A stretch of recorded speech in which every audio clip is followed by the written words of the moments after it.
evaluate the suitability of a partner. You are not an expert. That is not your work. But you want to evaluate and know whether the girl is suitable for you or the boy is suitable for you. And in the name of that one, long and prolonged relationship, that particular ideology, when we started applying it in our life, now we have every 2 marriages, one ending in divorce. So has it come to help us or not? Divorce rates are still higher, above 50% for couples who have dated before. And our grandfathers and our grandmothers who didn't go through the dating system that we have currently, turn and look at the divorce rate at that particular time and compare it to our divorce rate. There's a big question mark concerning our dating process. Rasul sallallahu alaihi wasallam says that inna ahaqqa ash-shuruti an yuwaffa bihi mastahlaltum bihi al-furuj, that indeed the most deserving condition to be fulfilled is that which will lead you to the permissibility of the privacy of your spouse. If there is any condition at all to be fulfilled, if there is any SOP, any standard operation procedure to be tackled, documented and followed, then that which will lead you to get a lady or to get a man as your partner, that is the best and the most serious one as an ummah that we need to take into consideration. We just don't have to overlook the process of what? Making a selection. We don't have to overlook it. But in the course of doing that one, in the sunnah, there are some guidelines. Number one, understand that human being is a complex creature and you are not an expert. If even you are an expert, identifying and knowing you yourself itself is a problem. Imam Ghazali says, Man arafa nafsahu faqad arafa rabbahu. Whoever claims of knowing himself, then he comes closer to knowing who his creator is. Because the creator created what? The creature. So if you say you know the creature, you know you yourself very well, then you come closer indeed to knowing who Allah Azza wa Jal is. It is not easy to know yourself, not to talk of knowing the other opposite sex. And all in the assumption and misconception that marriage is heaven. You don't have to have marriage. You don't have to have problems in marriage. And kuntunna turidna al-hayata ad-dunya wa zinataha fata'alayna umatti'ukunna wa usarrihkunna sarahan jamila. If there were not problems in marriage and challenges in marriage to get us matured, to uplift us from one level to another level, definitely they wouldn't have problems and challenges even in the marriage of our Rasul sallallahu alaihi wasallam to the extent of such a verse being revealed.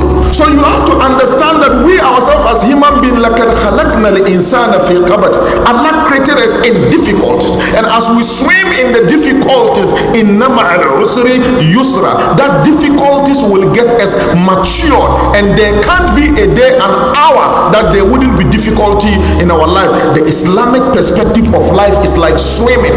You have to continue until you get to the destination. The day you decide to stop struggling to swim, then that is the day you are going to what? Get down and get drowned. And as you swim, what happened to your muscles?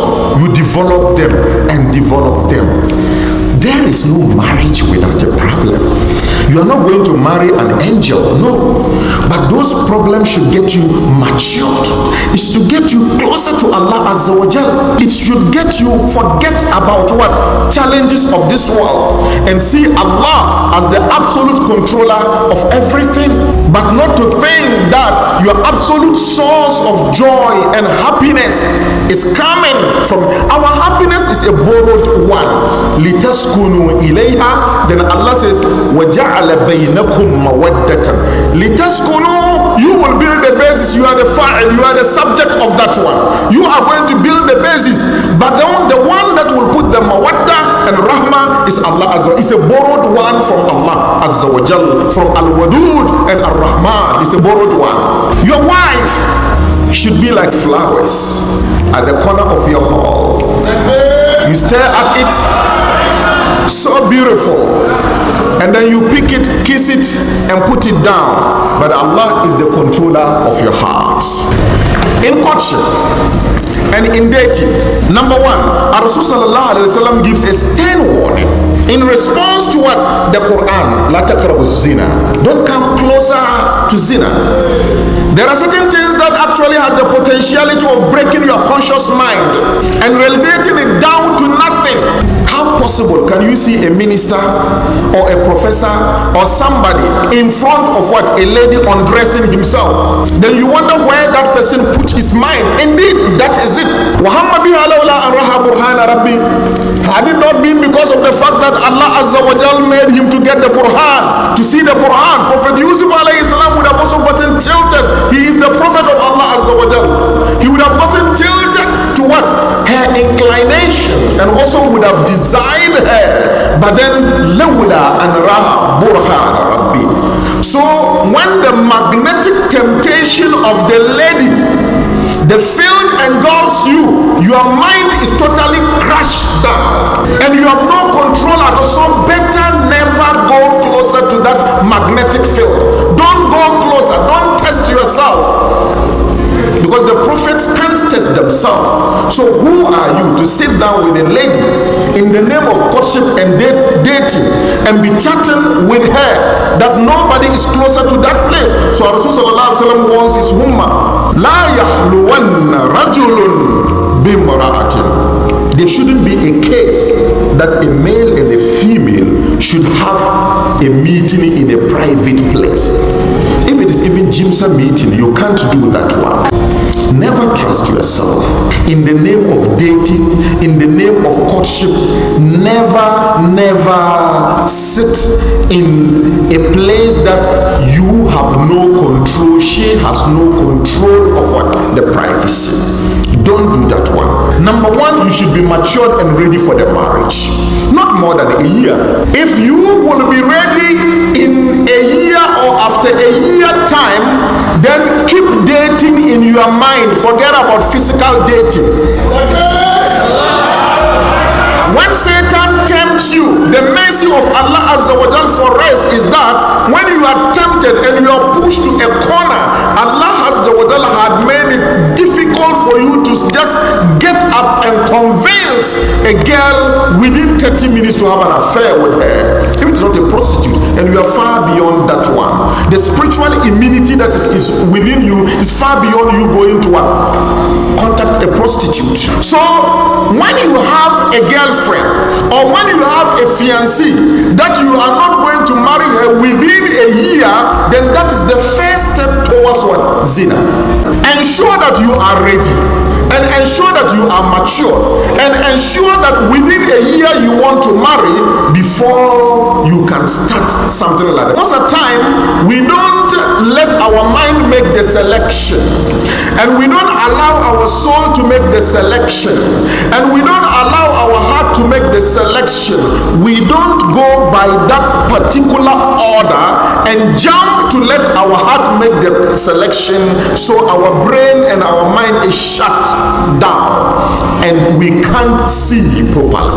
We can't make the best selection because our heart has already taken the final one decision, and the brain can't challenge the heart. The heart marks what? The brain. So take your time, ensure you are ready for that one, and ensure you know your research specification.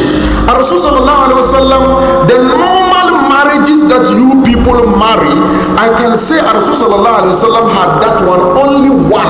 The rest of all his marriages were strategic marriages for the sake of what? The ummah. The only one Rasulullah sallallahu alaihi wasallam had that can be compared to your own is Nana Aisha radiallahu anha. All the rest. Are you planning of marrying somebody who is 15 years older than you? Is there anybody by hand who is planning to do that one? That was the first wife of Rasulullah sallallahu alaihi wasallam, a strategic marriage. And the rest, how many of them were virgins? They were all people who went and married and later on Rasulullah sallallahu alaihi wasallam. So they were for, and each and every one of the marriages of Rasul sallallahu alaihi wasallam, when you consider it, it was just for the sake of the Islamic vision. So your research on the specific lady that you want should be very clear in your mind, and you should know all the specifications. Just like when you are going into the market to buy a computer, you need to sit down and write the specifications that you want. And be careful so that your proposal shouldn't be on top of somebody's proposal. Make enough research to know very well that the person is not having another proposal in her hand before you can also go and do that one. And observe modesty both in your communication, in your actions and inactions. Control your gaze and then lower your gaze. She's not your television and he is not your television. He and she, they are your vision in the future, not your television. So in the course of courtship, your eyes should always be looking down, not looking at what? Her face, and not looking at what? His face. There will be a permissible time that you will be given to do that one only once, to properly look at her. The permissible places that you need to see. Beyond that one, please control your gaze. Basic features. Number one, we want to look at both male and female. What are the basic features that we should look, the common features that we should look out for in our spouses or in our partners? Then we narrow it down to only the female, the outstanding features that we should look out for. Then we narrow it down to the males, the outstanding features that we should look out for. Then finally, the guidelines in Sunnah in making a selection, then the key active ingredients that we need in managing the relationship should in case the relationship is enacted. So in Quran chapter 33,